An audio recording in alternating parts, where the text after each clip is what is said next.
Diversion politics చేసే పవన్ కళ్యాణ్, ఎక్కడో ఏదో జరిగితే మాట్లాడే పవన్ కళ్యాణ్, సనాతన ధర్మాన్ని కాపాడుతానన్న వ్యక్తి ఈరోజు తిరుమలలో ఇన్ని అపచారాలు జరుగుతుంటే, ఇన్ని ఘోరాలు జరుగుతుంటే ఎందుకు మాట్లాడటం లేదు? ఆ తప్పు చేసిన వాళ్ళని శిక్షించమని ప్రభుత్వాన్ని ఎందుకు నిలదీయలేదని నేను అడుగుతున్నాను. ఇదేనా నీ చిత్తశుద్ధి? నీకు నీ అన్నకి పదవులు ఇచ్చేసి ప్యాకేజీలు ఇచ్చేస్తే నీ నోరు పెగలదని నేను అడుగుతున్నాను. ఈరోజు కూటమి ప్రభుత్వంలో నువ్వు కూడా ఉన్నావు, సనాతన ధర్మాన్ని కాపాడుతానన్నావు.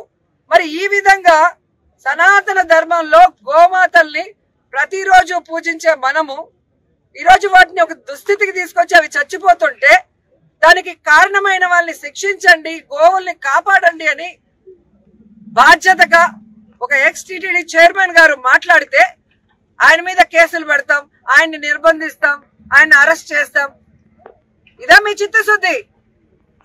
ప్రజలందరూ గమనిస్తున్నారు. కలియుగ దైవం వెంకటేశ్వర స్వామితో పెట్టుకుంటే ఎలా ఉంటుందో ఆల్రెడీ చంద్రబాబు నాయుడుకి తెలుసు. పవన్ కళ్యాణ్ కూడా ఈ మధ్యలో కొంచెం రుచి చూశాడు. కాబట్టి ఎప్పుడు దేవుడితో పెట్టుకోవద్దండి, దేవుడి విషయంలో అపచారాలు చేయొద్దండి. నిజంగా తిరుమల విషయంలో ఎవరు తప్పు చేసినా, ఎంత పెద్దవాళ్ళైనా కేసులు పెట్టండి, జైల్లో పెట్టండి, శిక్షించండి.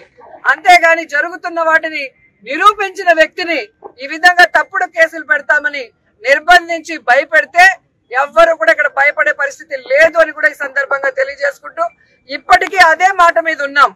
మీరు చెప్పినట్టుగా కరుణాకర్ రెడ్డి గారు ఒక్కరినే రమ్మన్నా వస్తారు, మమ్మల్ని అందరినీ రమ్మన్నా మేము వస్తాము.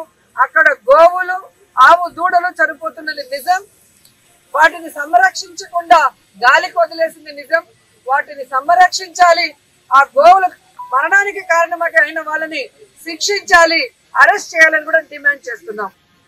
అదే చెప్తున్నాను కదా, వచ్చి ఆయన కూటమి ప్రభుత్వాన్ని నిలబెట్టాను అన్నాడు కదా, ఆ ప్రభుత్వం చేసే తప్పుల్లో భాగస్వామ్యం పవన్ కళ్యాణ్ కూడా ఉంది. వాటికి ప్రాయశ్చిత్తంగా తిరుమల మెట్లన్నీ కడగమనండి. ఆ రోజు కడిగాడు కదా, తిరుమల లడ్డూలో ఏదో జరిగిందని అబద్ధాలు వీళ్ళే చెప్పి వెళ్ళి దుర్గమ్మ మెట్లు కడిగారు కదా. ఇప్పుడు ఇక్కడ ఎన్ని జరిగాయి కదా, కొండ మీద మర్డర్ జరిగింది, చెప్పులు వేసుకొని తిరుగుతున్నారు, డ్రోన్ కెమెరాలు తిరుగుతున్నాయి, బిర్యానీలు అమ్ముతున్నారు, గంజాయి అమ్ముతున్నారు, గోవులు చనిపోతున్నాయి.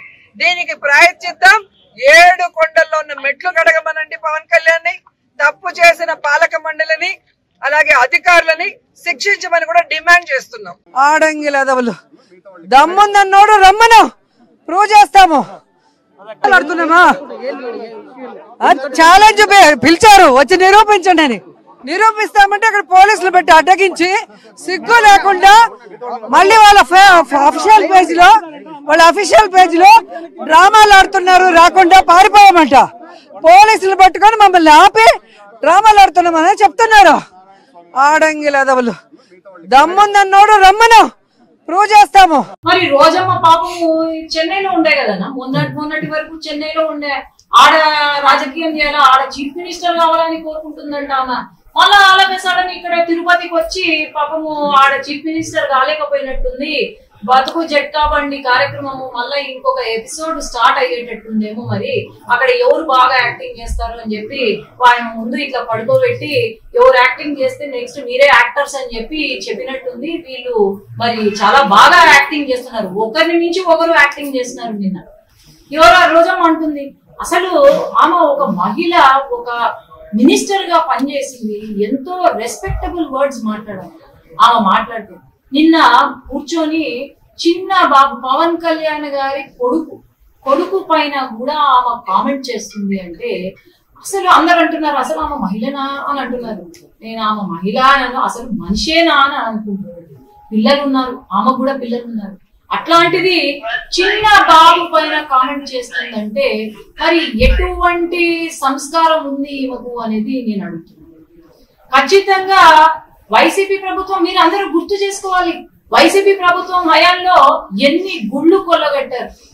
రాముల వారి తల నరికి ఆడ పడేశారు, అప్పుడు కూడా ఏమి చేయలేదు. రథాలు తగలబెట్టారు, అప్పుడు ఏమి చేయలేదు.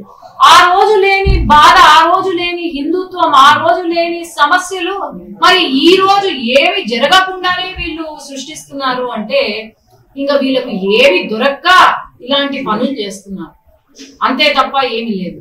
దయచేసి మీరు రాజకీయంగానే చూడండి. చిన్న పిల్లలను, దేవుణ్ణి అందరినీ ఇన్వాల్వ్ చేసి మాత్రం రాజకీయం చేయొద్దు అని నేను కోరుకుంటున్నాను.